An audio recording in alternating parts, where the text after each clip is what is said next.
27 नवंबर 2016 के रोज 10K run का इनेकाद अमल में आएगा। टी शर्ट और मिडल्स की रस्में जराई हुई। Additional commissioner Shiva Kumar, commissioner बल्दिया बी जनार्दन रेड्डी, मेयर और दीगर ने मेहमानाने खुसूसी के तौर पर शिरकत की। The idea is to know the entire country, the urbanization, the Hyderabad, city developments. That's why where there are a lot of cities and the development, the country itself will develop.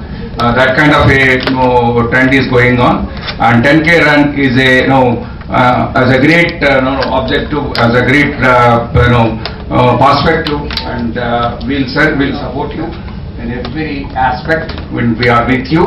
One and all, it's really great to be here along with other dignitaries to present you the Hyderabad 10K.